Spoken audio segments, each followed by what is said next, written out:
ଆଉ କାନୁମୂଷା ଆମ ବାଲିଅନ୍ତା ବ୍ଲକ ଅଧୀନ ପ୍ରତାପରୁଦ୍ରପୁର ପଞ୍ଚାୟତ ବାଲିଅନ୍ତା ବ୍ଲକ ଖୋର୍ଦ୍ଧା ଜିଲ୍ଲା ସରକାରଙ୍କର ଗୋଟେ ହୋମିଓପାଥି ଡାକ୍ତରଖାନା ଅଛି, ଯାହାକି ଦୀର୍ଘ ଦିନ ହବ ଗୋଟିଏ ଡାକ୍ତର 12-13 ବର୍ଷ ହେଲାଣି ରହିଲେଣି। ସରକାର ପ୍ରତିକାର ତାର କରୁନାହାନ୍ତି, ତା ଦେହରେ ରୋଗୀ ଆସୁନାହାନ୍ତି। ମାଦଳା ପାଞ୍ଜି ନେଉଟାରେ ଚାଲିଛି କାଗଜ ପତ୍ର, ତା ଦେହରୁ କିଛି ରୋଗୀ ମରିଲେଣି କେବେଠୁ, କିନ୍ତୁ ଏବେ ସେବା ପାଇବାରୁ ବଞ୍ଚିତ ଅଛନ୍ତି। କାହିଁକି ନା ସେ ହୋମିଓପାଥିକି ଆସୁଛନ୍ତି, ଔଷଧ ପତ୍ର ନେଉଛନ୍ତି, ଫେର ସ୍ୱର୍ଗକୁ ଉଠି ପଳେଇ ଯାଉଛନ୍ତି, ଆଉ ସେ ଘରକୁ ଯାଉନାହାନ୍ତି। ଏମିତି ମାଦଳା ପାଞ୍ଜିରେ ଚାଲିଛି କାମ। ଏ ସରକାର ପରିବର୍ତ୍ତନ ହେଲେ, ବିଜେପି ସରକାର ଆସିଲେ କ'ଣ ଆମ ଏ ପ୍ରତାପରୁଦ୍ରପୁର ସେବା ଏଇ ଯେଉଁ ଆମର ହୋମିଓପାଥି ମେଡ଼ିକାଲ ର ଡାକ୍ତର ଆସୁଛନ୍ତି, ଡ୍ୟୁଟି ତ ଢିଲା କରୁଛନ୍ତି, 8ଟାରୁ 12ଟା ହେବା କଥା, ତାପରେ 3ଟାରୁ 5ଟା। ତା ବି ନାହିଁ। ମୁଁ କିଛି ଦିନ ତଳେ ଅଭିଯୋଗ କରିଥିଲି, ସେ ଦିଦି ମୋ ଉପରେ ପଞ୍ଚମ, ଇଏ କାହିଁ କେବଳ କହୁଛନ୍ତି ପଞ୍ଚାୟତରେ ଆଉ କେହି ଲୋକ ନାହାନ୍ତି। ଯେତେ ରାଜନୀତିକ ଆଉଛନ୍ତି କେବଳ ଭୋଟ ପାଇଁ ଆଉଛନ୍ତି, ସେବା ପାଇଁ ନୁହଁ, କେବଳ ଶୋଷଣ ପାଇଁ। ଆଉ ଟୁନାଇ ତମେ ତ ଜଣେ ଶିକ୍ଷିତ ଲୋକ, ଜଗବନ୍ଧୁ ତ ବଜରଙ୍ଗ ଦଳରେ ଅଛନ୍ତି, ତମେ ଆମେ ତ ଜଣେ ମୂର୍ଖ ଲୋକ। ଟିକେ ଏ ବିଷୟରେ କୁହ ଯେ ସରକାର କ'ଣ ଅନ୍ଧ? ଆମେ ସିନା ଅନ୍ଧ ହେଇଗଲେ, ସରକାର କ'ଣ ଅନ୍ଧ? ସରକାର ଅନ୍ଧ କ'ଣ? ଆମେ ତ ବାରମ୍ବାର ସେଠି ଦେଖୁଛୁ, ଆମେ ଯୋଉଟା ଯାଉଛୁ ଅଭିଯୋଗ ଥରେ କହିଛୁ ଆପଣ ଡ୍ୟୁଟି କେତେଟା ସିଏ ବାବା ତୋଳା ହେଇକି କହିଲେ ଆପଣ ଏମିତି କ'ଣ କହୁଛନ୍ତି, ମୋ ଡ୍ୟୁଟି କେତେଟା ଆପଣ କ'ଣ କହୁଛନ୍ତି, ମୋ ଝିଅ ଖରାପ ହେଲା, ମୋ ଗାଡ଼ି ଖରାପ ହେଲା, ଏମିତି କହୁଛନ୍ତି। ତେଣୁକରି ସେ ଆମେ ଚୁପ୍ ରହୁଛୁ। ତେଣୁକରି ମୋ କହିବା କଥା ମାନେ ଠିକ୍ ସମୟରେ ଆସି ଠିକ୍ ସମୟରେ ନାଇଁ, ତାପରେ ସରକାରଙ୍କର ବିଧି ବିଧାନ ଅଛି, ଗୋଟେ ଡାକ୍ତର 10-12 ବର୍ଷ ରହିବା ସମ୍ଭବପର କି? ସେ ଯେତେ ଭଲ ହଉ ବା ମନ୍ଦ ହଉ, କାହିଁକି ସରକାର ଏଟା କରୁନାହାନ୍ତି? କହିଲେ ଶୁଣନ୍ତୁ, ଆପଣ ଯୋଉ କଥା କହିଲେ ସେଗୁଡା ତ ଠିକ, ସେଗୁଡା ସରକାରୀ ଦପ୍ତରରେ ସେ କେତେ ବର୍ଷ ରହିବେ କ'ଣ କରିବେ ସରକାର ଜାଣିଥିବେ ନା, ଆମେ କ'ଣ କହିପାରିବା କି? ଯଦି କହିପାରିବାନି, କିନ୍ତୁ ଆମର ହେଲା ରୋଗୀ କି ଉଚିତ ସେବା ଦରକାର। ସେବା ଯଦି ରୋଗୀ ପାଇଲେ, ଯୋଉ ଡାକ୍ତର ସବୁ ଆଜି ପର୍ଯ୍ୟନ୍ତ 30 ବର୍ଷ ରହୁନି ଲୋକ ନା, କିନ୍ତୁ ଲୋକ ସେବା ପାଇବା ଦରକାର।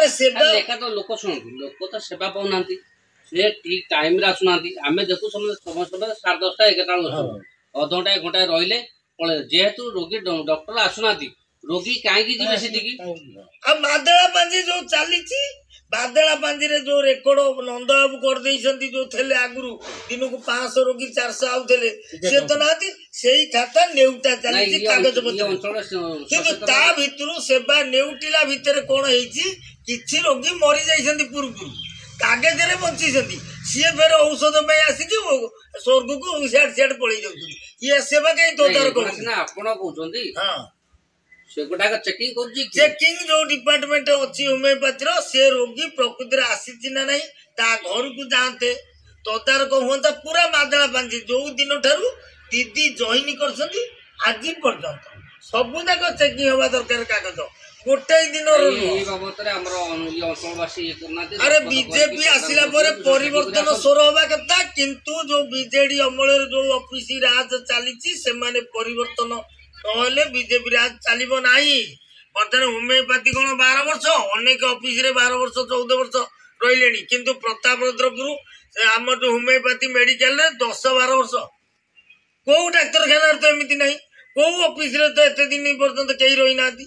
କୋଉ ଥାନାରେ ତ ବଦଳି ହଉଛନ୍ତି, ତହସିଲ ବଦଳି, RI ବଦଳି, କେତେ କ'ଣ ବଦଳି ହଉଛନ୍ତି, ଡାକ୍ତରର ବଦଳି ନାହିଁ ହୋମିଓପାଥିର।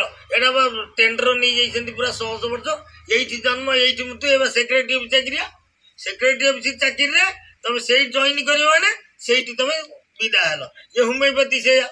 ଯଦି ସରକାର ଆକୁ ବଦଳି କରନ୍ତୁ, ଶିକ୍ଷା ସ୍ୱାସ୍ଥ୍ୟ ଉପରେ ଗୁରୁତ୍ୱ ଦିଅନ୍ତୁ।